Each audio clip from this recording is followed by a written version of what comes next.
सियावर रामचंद्र की जय. धूम्राक्षाचा या घनघोर युद्धामध्ये मृत्यू झाला आणि या मृत्यू झाल्याची बातमी रावणाला समजली. आपले एक एक वीर या सगळ्यात खर्ची होत आहेत हे रावणाच्यासाठी सहन होणारी गोष्टच नव्हती. मग आता काय करायचं? स्वतः जायचं, कुणाला पाठवायचं, हा प्रश्न रावणाच्या समोर होता. लक्षात घ्या, एकदा युद्धामध्ये आपण हरू लागलो, एकदा आपले एक एक वीर गमावू लागलो की मग स्वतः जाण्याची हिंमत दुष्ट व्यक्तींच्या मध्ये कधीच येत नाही, कधीच येत नाही. तो नेहमी दुसऱ्याला पाठवून आपलं काम भागतंय का याचा प्रयत्न करत असतो. रावणाच्या मनामध्ये याच्या मृत्यूनंतर आता काय करायचं हा प्रश्न होता आणि तो याचा पर्याय शोधण्याचा प्रयत्न करत होता. कारण याच्या आधी रावणाचा मुलगा इंद्रजित याचा सुद्धा मानहानिकारक पराभव या युद्धामध्ये झालेला होता. रावणाची वृत्ती ही असते, आपल्या पोराला जपून ठेवायचं, आपण सुरक्षित राहायचं, दुसऱ्या कोणाला पाठवायचं नाही. तुम्ही कुठल्या रावणाची तुलना करताय हा तुमचाच विषय आहे. म्हणजे आत्ताचे रावण पोराला जपून ठेवणारे, दुसऱ्याला अंगावर घालणारे कोण कोण आहेत ह्याचा अंदाज तुम्हाला सहजपणे येऊन जातो. मी फक्त रावणाची वृत्ती सांगतोय, आत्ता कोण रावण आहे ते नाही सांगत आहे. म्हणजे युद्ध कोणतंही असो, ते जिंकण्याचं हरण्याचं असलं की त्यात आपल्या कुटुंबियाला सुरक्षित ठेवून दुसऱ्याला पाठविण्याची वृत्ती रावणाची असते आणि स्वतः लढण्याची वृत्ती रामाची असते. कारण तो आलायच दुष्टांचा कर्दन काळ म्हणून. दरबारामध्ये शांतपणे बसलेल्या रावणाला आता एक नवीन सेनापती सापडतो आणि त्या सेनापतीचं नाव आहे वज्रद्रष्ट. त्याला आमंत्रित करतोय. तो म्हणतोय की तुझ्यावर आता ही जबाबदारी आहे. तुझा जेवढं सैन्य तुला हवंय तेवढं सैन्य तू घेऊन जा आणि त्या सैन्याने तू या सगळ्याचा नायनाट करून ये, रामाला संपवून ये.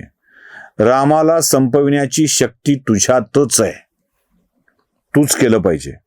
आता असं आहे ना, हे सगळं संपवू शकता तुम्ही करू शकता, तुम्हाला करता येऊ शकतं, तुम्ही संपवा, माझ्यावरची निष्ठा दाखवा. निष्ठा दाखवणं म्हणजे काय? दुसऱ्याला यांच्याकरता जाऊन संपवून येणं म्हणजे निष्ठा दाखवणं. हेच चाललंय सगळं. वज्रद्रष्टाला रावणाने सांगितलंय, तू जा, तू वीर आहेस, तू मोठा शक्तिशाली आहेस आणि तू हे करू शकतोस.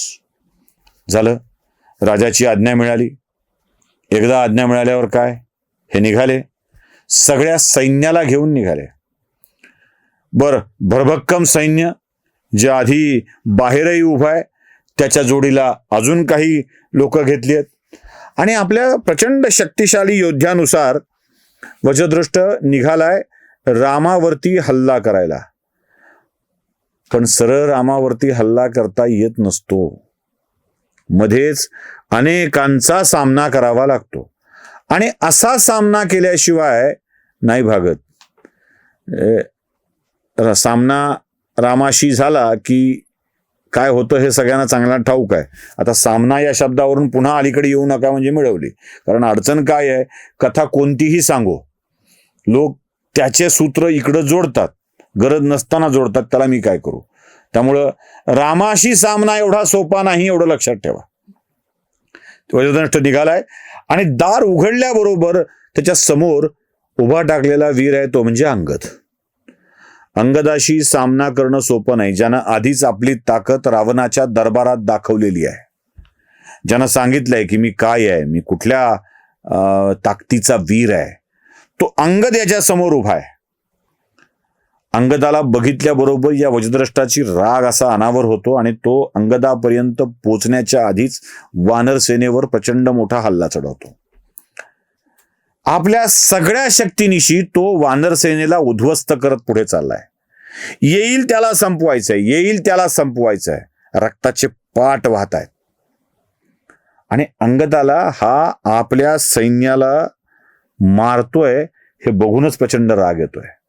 आणि अंगद याच्यावरचा राग काढण्यासाठी काय करतो तर सरळ एका पर्वताचा तुकडाच उचलून वज्रद्रष्टाकडे फेकतो आता हा तुकडा पर्वताचा त्याच्या रथावरून आदळणार म्हटल्यावर हा खाली उतरतो आणि रथाच्या खाली उतरून रथाचे तुकडे झाल्यावर आपल्या हातातील गदेने अंगदाच्या सोबत वार करायला सुरुवात करतो. अंगदासोबत याचं दीर्घकाळ गदा युद्ध चालतं. खर तर अंगदावर गदा युद्धात हा प्रभावी ठरत असतो, अनेक वेळेला वार करतो.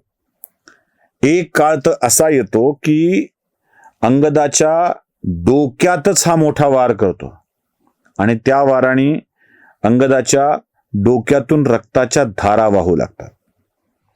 मग मात्र काय, डोक्याला लागलं की बरोबर लोक चिडतात आणि अंगद आता चिडलाय.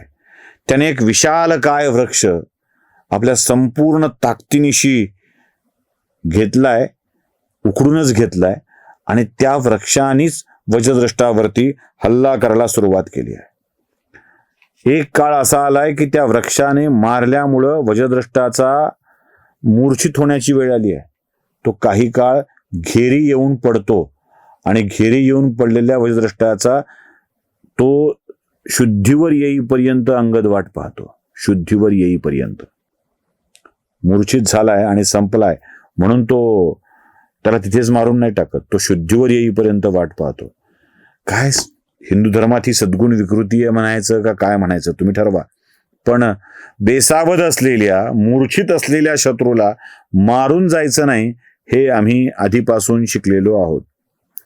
थोड्या वेळातच वज्रद्रष्ट शुद्धीवर येतो आणि आपल्या जवळची गदा काही कामाची नाही हे लक्षात आल्यावर तो अंगदाच्या सोबत मुष्टियुद्धाला तयार होतो.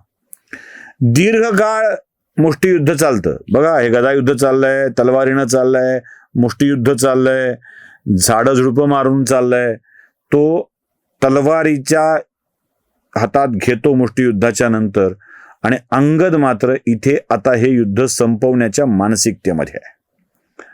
तलवार घेऊन अंगद त्याच्याकडे धावत धावत जातो आणि त्याने तलवारीनं वार करायच्या आधीच एकच सपकन वार असा होतो ज्या वारामध्ये वज्रद्रष्टाचं मुंडकं बाजूला जाऊन पडतं. ज्या वीरावर प्रचंड विश्वास ठेवलाय, ज्याच्या शक्तीवरती रावणाला विश्वास आहे, त्या शक्तिशाली योद्ध्याच्या अंतानंतर रावणाची अवस्था काय असेल. स्वतःला आणि पोराला वाचविण्याच्या नादामध्ये रावण एकेका योद्ध्याचा बळी देत चाललाय आणि जसा जसा ज्याच्यावरती विश्वास आहे त्या योद्ध्याच्या बळीनंतर रावणाचं बळच कमी होत चाललंय. आता काय करायचं, आता काय करायचं. यात त्याच्या समोर एक नवा योद्धा उभा राहतो, त्याचं नाव अकंपन.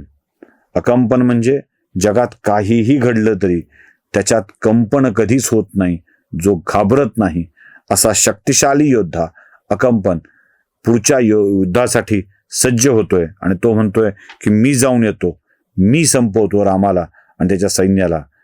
रावणालाही जरा बरं वाटतं, कारण आपलं पोरग जायच्या आधी, आपण जायच्या आधी कोणीतरी आहे. अकंपन युद्धासाठी सज्ज झालाय. त्याचं युद्ध कसं होतं हे पुढच्या भागात जरासं अधिक वेगानं जाऊया. एकाच वेळी 2 योद्ध्याच्या कथा मी तुम्हाला सांगणार आहे, कारण तिसरा योद्धा म्हणून प्रत्यक्ष रावणच मैदानामध्ये उतरणार आहे. सियावर रामचंद्र की जय.